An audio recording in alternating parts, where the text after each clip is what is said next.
spesifik saja beberapa banyak kasus perkawinan ya. Ada halangan akan perkawinan. Secara hukum ini terhalang. Tetapi sekali lagi gereja tentu tidak letterleks kaku menerjemahkan, maka ada halangan-halangan yang kemudian bisa didispensasikan sehingga umat bisa tetap melangsungkan perkawinannya kendati ada halangan. Ada 12 halangan perkawinan dalam gereja Katolik. 3 halangan adalah halangan kodrati yang secara kodrat tidak bisa didispensasi, sementara halangan lainnya adalah halangan gerejawi yang bisa didispensasi sehingga umat yang terkena halangan gerejawi bisa tetap melangsungkan perkawinan dan tidak terhalang, tidak menjadi pagar yang makan tanaman tadi.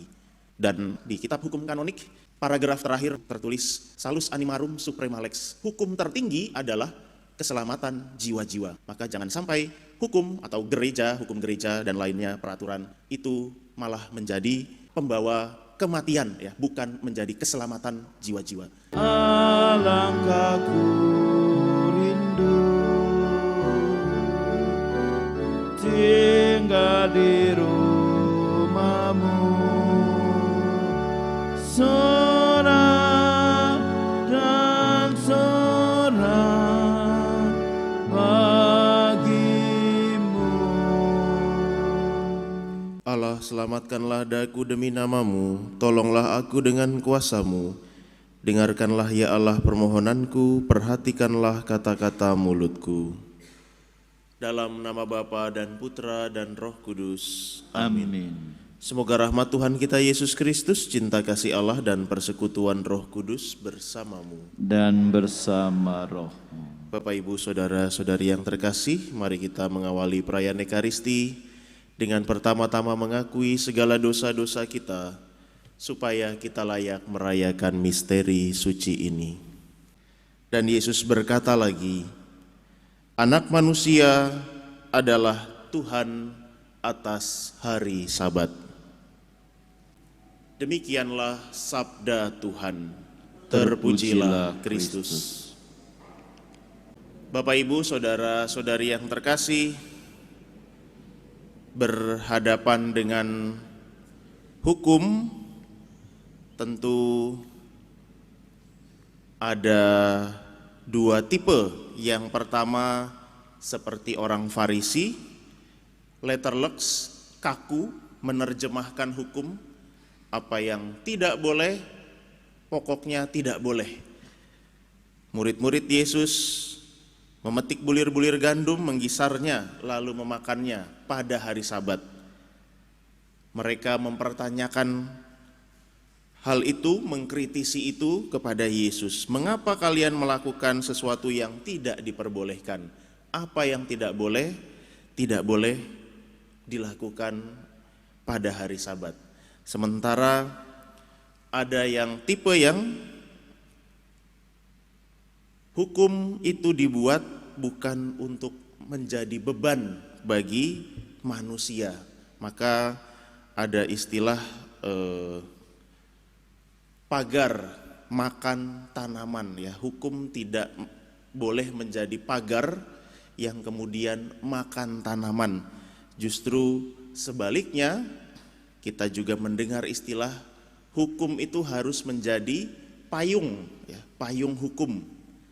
Harus bisa melindungi, bukan menjadi pagar yang makan tanaman.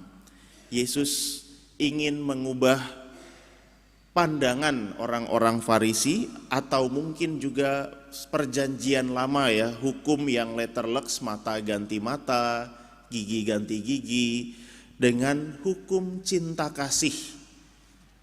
Hukum harus melihat bagaimana atau dilandaskan pada kemanusiaan, harus didasarkan pada empati, harus didasarkan pada simpati kepada manusia, bukan malah sebaliknya menjadi beban bagi manusia sehingga hukum itu menjadi pagar makan tanaman. Saudara-saudari, dalam gereja kita pun juga punya hukum. Ada 10 perintah Allah, ada 5 perintah gereja, ada pula kitab hukum kanonik ya. Semuanya tentu menjadi payung bukan menjadi pagar yang memakan tanaman, membuat umat Katolik menjadi beban, menjadi sulit, tetapi menjadi payung yang melindungi. Sebagai contoh, misalnya secara hukum ada halangan akan perkawinan, spesifik saja beberapa banyak kasus perkawinan ya.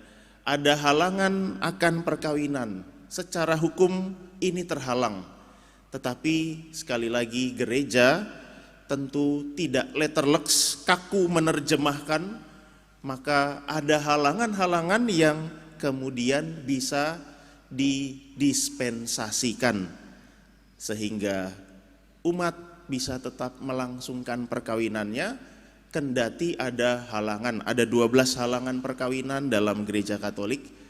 3 halangan adalah halangan kodrati yang secara kodrat tidak bisa didispensasi, sementara halangan lainnya adalah halangan gerejawi yang bisa didispensasi sehingga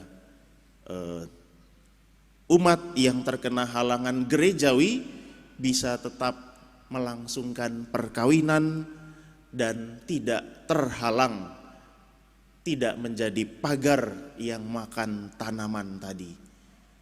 Dan kalau kita pernah membaca di kitab hukum kanonik, paragraf terakhir ya, di situ tertulis salus animarum suprema lex. Hukum tertinggi adalah keselamatan jiwa-jiwa. Maka jangan sampai hukum atau gereja, hukum gereja dan lainnya, peraturan itu malah menjadi pembawa kematian ya, bukan menjadi keselamatan jiwa-jiwa. Kita mohon rahmat Tuhan agar segala peraturan hukum baik dalam gereja maupun di negara kita, tentu kita punya hukum formal di negara kita, sungguh-sungguh menjadi payung yang melindungi kita, bukan menjadi pagar yang memakan kita sehingga kita menjadi tidak selamat. Kemuliaan kepada Bapa dan Putra dan Roh Kudus, seperti pada permulaan, sekarang, selalu, dan sepanjang segala abad. Allah Bapa sumber pengharapan, berkenanlah memberkati roti dan anggur persembahan kami. Kuduskanlah hidup kami agar menjadi tanda harapan bagi semua orang. Dengan pengantaraan Kristus Tuhan kami. Amin. Marilah menyatakan misteri iman kita. Wafatmu Tuhan kami wartakan, kebangkitanmu kami muliakan, hingga Engkau datang. Lihatlah anak domba Allah, lihatlah Dia yang menghapus dosa dunia. Berbahagialah saudara-saudari yang diundang ke perjamuan anak domba. Tuhan, saya tidak pantas Engkau datang pada saya, tapi bersabdalah saja maka saya akan sembuh. Semoga tubuh dan darah Kristus melindungi sampai ke hidup yang kekal. Amin. Allah-lah penolongku, Tuhanlah penopang hidupku. Marilah berdoa. Allah Bapa sumber kehidupan, kami bersyukur karena telah menerima santapan suci yang meneguhkan pengharapan kami. Semoga kami dapat menikmati kehadiran-Mu yang membawa pembebasan sejati dan kebahagiaan abadi. Dengan pengantaraan Kristus Tuhan kami. Amin. Tuhan bersamamu. Dan bersama rohmu. Semoga saudara sekalian, keluarga kita, komunitas kita, orang-orang yang kita doakan, segala pekerjaan dan pelayanan kita sepanjang hari ini senantiasa dibimbing, dilindungi, dan diberkati oleh Allah yang Maha Kuasa, Bapa, Putra, dan Roh Kudus. Amin. Saudara-saudari, pergilah, misa sudah selesai. Syukur kepada Allah.